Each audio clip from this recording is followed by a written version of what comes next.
Eu já vou adiantar aqui que a ameaça de processo do chefe Henrique Fogaça não é contra o meu canal, não é contra mim. Não, na verdade, essa ameaça que ele fez aí foi contra o Renan do canal Mas Afinal.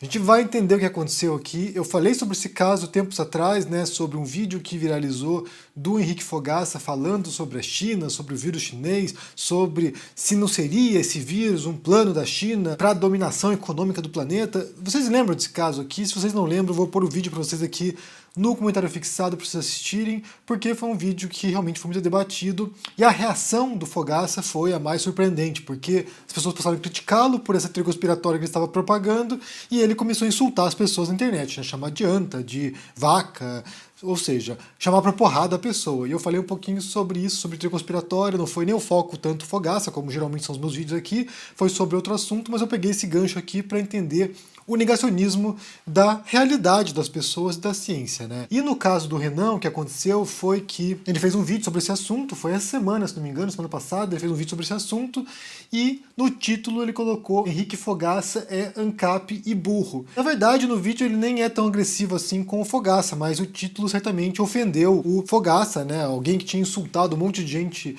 dias antes, ele se sentiu ofendido por ser chamado de burro, ou de ANCAP, não sei. Mas daí mandou uma mensagem inbox pro Renan, chateado, né? Hashtag chateado, mandou uma mensagem pro Renan e dizendo que era pro Renan apagar o vídeo dele, senão ele poderia processá-lo. Disso eu quero tirar algumas reflexões sobre esse assunto, né? Sobre essa questão. Mas antes disso, eu recebi hoje esses livros aqui, gente. Estou muito feliz porque alguns eu não tinha nem visto ainda pessoalmente, né? A minha editora, a Cota Editorial, mandou para mim, mandou aqui, olha, o livro do Bolsonaro, Minha Especialidade é Matar, tá muito bonito, de fato. Agora eu entendi por que o livro tá vendendo tão bem assim. Porque quando você olha esse vermelhão aqui numa livraria, deve chamar atenção. Tá bem bonita a edição mesmo. Dentro aqui tem os detalhes, aqui a cara do Bolsonaro.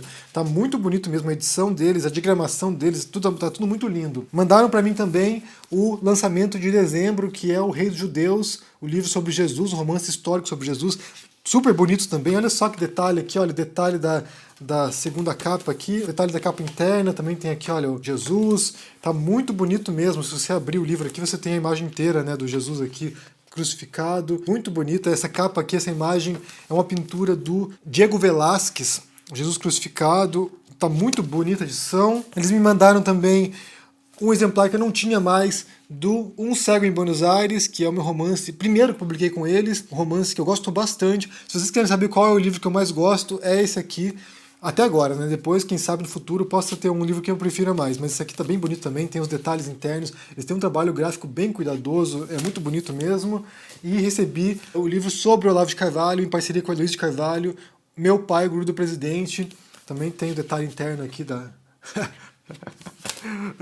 Então, brigadão aí a Cotter por ter mandado os livros, ao Salvio, que é o editor, e ao Raul também, muito obrigado. E vamos agora à confusão do Henrique Fogaça ameaçando de processo criador de conteúdo aqui no YouTube, né? Vocês sabem, se vocês conhecem, o Renan, ele é um professor de geografia, e ele fala aqui sobre vários assuntos, e um deles, que eu curto bastante, na verdade, é quando ele entra nas tretas dele com os ANCAPs, com os anarcocapitalistas. E daí o que acontece é que o Renan descobre que o Fogaça se autodenomina ANCAP. Ele põe um print do Instagram do Fogaça e está lá ANCAP. E daí o que eu acho mais paradoxal, na verdade, né, o que eu acho mais contraditório é alguém que se diz ANCAP, alguém que se diz anarcocapitalista, né, e a gente vai falar um pouquinho sobre isso aqui vagamente, né, porque nem é um assunto que eu domine muito, mas alguém que se diz anarcocapitalista querendo usar o aparelho repressivo do Estado, ou seja, a justiça estatal, para processar um youtuber que o criticou. Realmente não me parece que há nenhuma coerência nisso, né?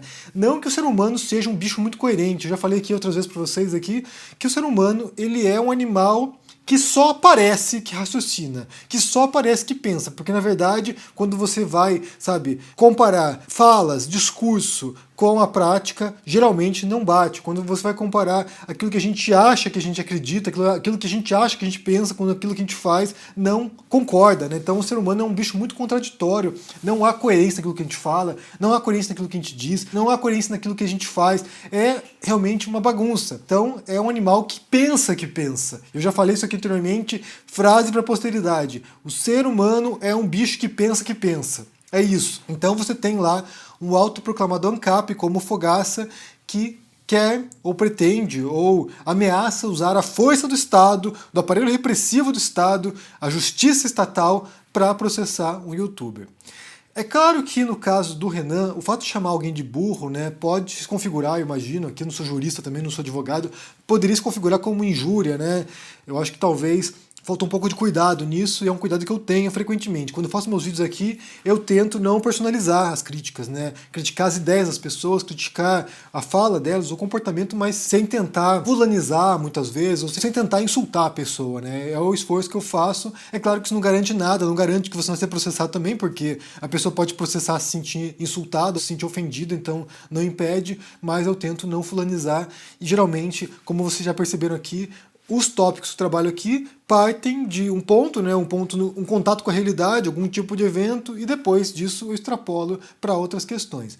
Então, nesse sentido, esse vídeo aqui, por exemplo, não é sobre o Fogaça, não é sobre o Mais Afinal, não é sobre o Renan, mas é sobre as contradições humanas, né? Essas pessoas que acham, essas pessoas que dizem uma coisa e não praticam, na verdade. E ainda entrando na questão do anarcapitalismo, né? Esse é um tópico espinhoso que eu tenho evitado há muito tempo, na verdade. Quando eu comecei a criticar a extrema-direita, que eu fiz vídeo sobre Nando Moura, que eu fiz vídeo sobre o Olavo aqui, sobre o Bernardo Kister, quando o canal deu uma disparada em termos de inscritos e visualizações, né, quando o canal cresceu bastante, vários grupos distintos tentaram atacar o meu canal aqui, tentaram me atacar, né, me criticar. Algumas críticas eram legítimas, algumas críticas eram totalmente razoáveis e que mereceriam talvez uma resposta naquele momento, e outras críticas eram ataques mesmo pessoais, a tentativa de me arrastar para tretas secundárias. Então, assim, eles pensavam, o Henry está criticando o Olavo, o Henry está criticando o Nando, portanto ele está aberto para qualquer tipo de briga na internet. Então eu vou lá criticar o Henry, ele vai responder meu vídeo, e assim a gente vai entrar numa treta, e isso vai gerar visualização, isso vai gerar like, isso vai gerar interação. Porque é como as redes operam, na verdade.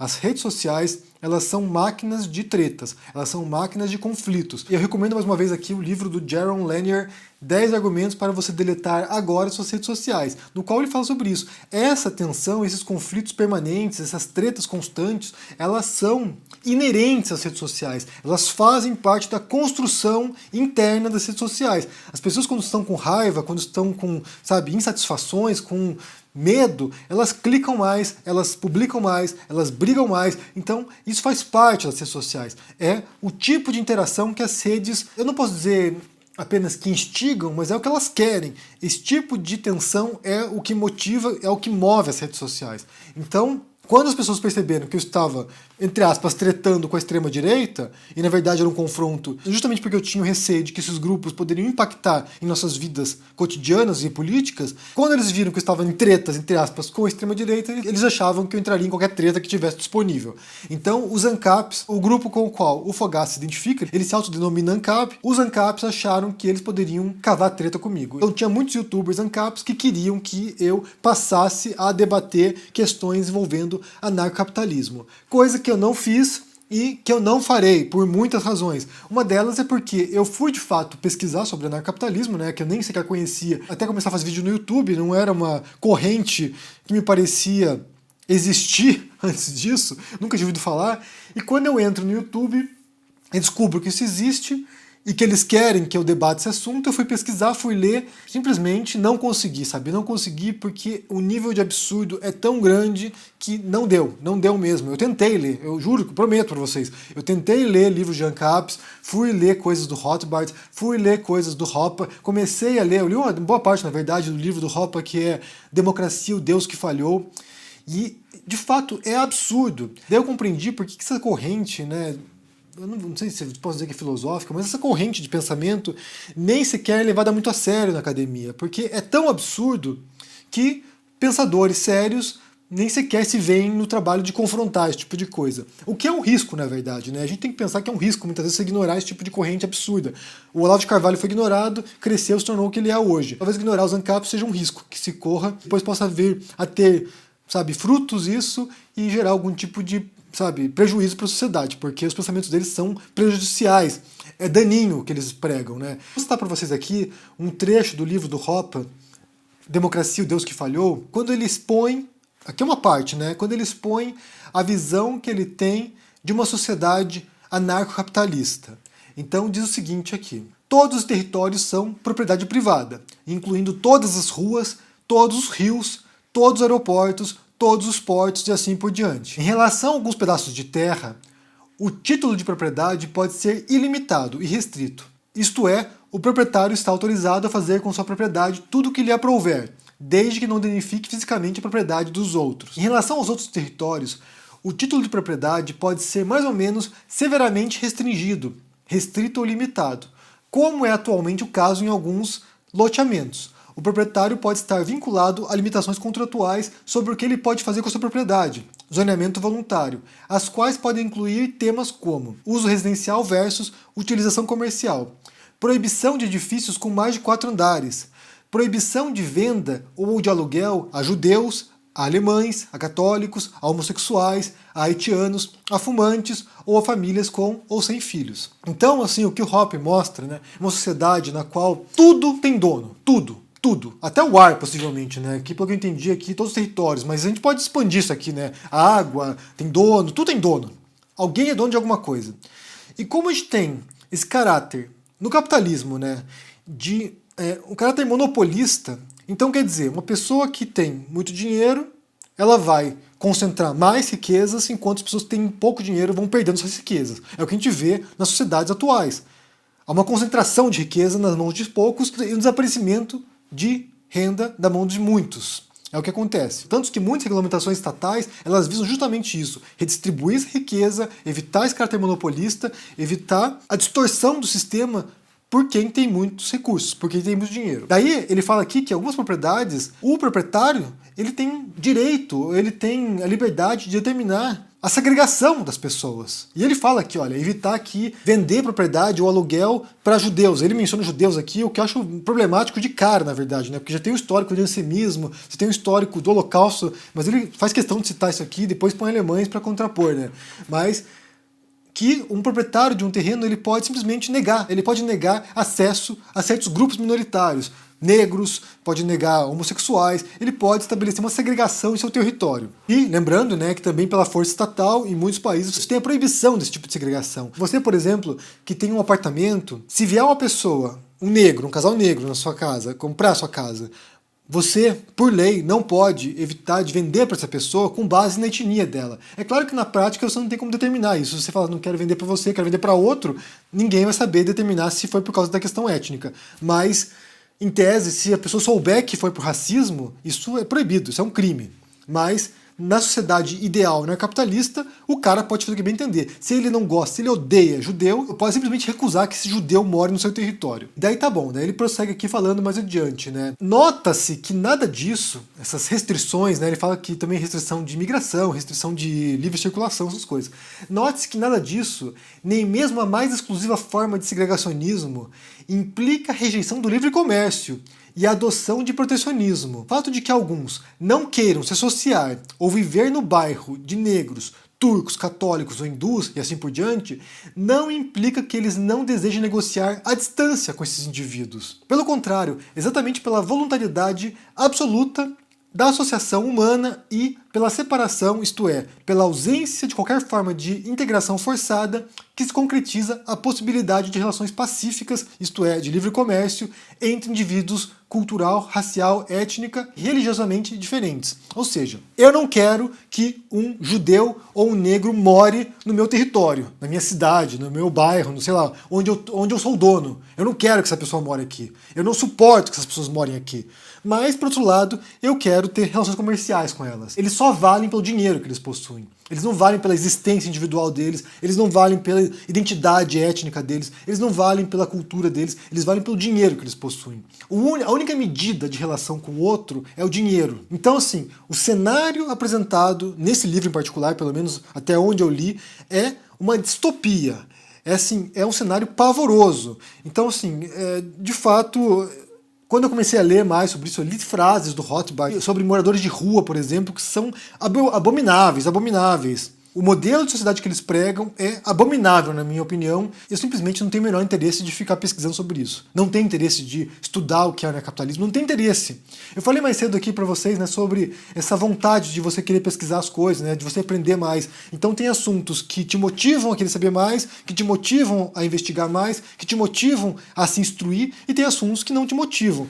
O anarcapitalismo é um assunto que não me motiva a pesquisar mais. É um assunto que me causa repugnância, na verdade. A extrema-direita também me causa repugnância, mas como é um movimento político global e que tem chegado ao poder em muitos países, embora me cause asco, por outro lado, me causa preocupação. Então eu investigo para entender o movimento e como a gente pode confrontar. No caso dos ANCAPs, me causa asco, me causa repulsa, mas, por enquanto, é um movimento bastante inofensivo, embora estejam disseminados nas redes sociais e na internet com bastante influência até, se for pensar, né? Tem muitos ANCAPs influentes. Então eu não pretendo me engajar ou confrontar os ANCAPs porque simplesmente não tenho paciência, nem saco, nem vontade de ler e pesquisar mais sobre o que eles representam. Não tenho essa vontade. Mas me surpreende essa incoerência, essa incongruência quando você tem, por exemplo, ali como eu falei, alguém que se autoproclama ANCAP, como é o caso do Fogaça, e que quer agora ameaçar um youtuber com a força do Estado, né, com a força das instituições estatais, judiciais, para silenciar alguém que ele percebe que o ofendeu. Mas só para concluir esse vídeo aqui, esse cenário retratado no livro do Hoppe, Sociedade ANCAP, ela é ótima para você criar um modelo distópico mesmo, né? Escrever uma história do futuro distópico, com as pessoas, sabe, segregando umas às outras. É uma coisa assim bem pavorosa mesmo, na minha opinião, pelo menos, né? Dentro daquilo que eu já pesquisei sobre outros modelos de sociedade, mesmo que sejam utópicos ou não factíveis, né? Realmente me surpreende que tenha gente que olhe isso e se identifique com esse tipo de cenário. Eu quero saber o que vocês pensam sobre esse assunto aqui. Primeiro sobre a ameaça de processo do Fogaça contra o Renan, do canal Mais Afinal. Eu vou deixar para vocês aqui o link dos 2 vídeos do Renan, para que vocês possam assistir e entender o que aconteceu ali. Ele explica a situação. Assistam, me digam o que vocês pensam aí. E também sobre esse trechinho em particular aqui que eu li para vocês, né, do livro do Hoppe, Democracia, o Deus que Falhou. De fato, gente, a democracia ela é problemática, ela é falha. A democracia é falha. Mas esse modelo ANCAP, sinceramente, é um pesadelo. É um pesadelo. Diga o que vocês pensam aí embaixo, deixa um comentário, deixa um joinha, se inscreva aqui no canal, confira os meus livros na cota editorial aqui, são vários, olha, do Olavo de Carvalho, Um Cego em Buenos Aires, sobre o Jesus Histórico e sobre o Bolsonaro, confiram lá. Se tornem um aluno do ICL, o Instituto Conhecimento Liberta. Estamos tendo um curso agora de escrita e narrativas lá, começou semana passada, essa semana terá a 2ª aula. Se torne um aluno para poder aprender a escrever um livro, se tornar um escritor, ou compreender como funciona também a produção de um texto. E é isso, gente, um abração para vocês e até mais. Tchau!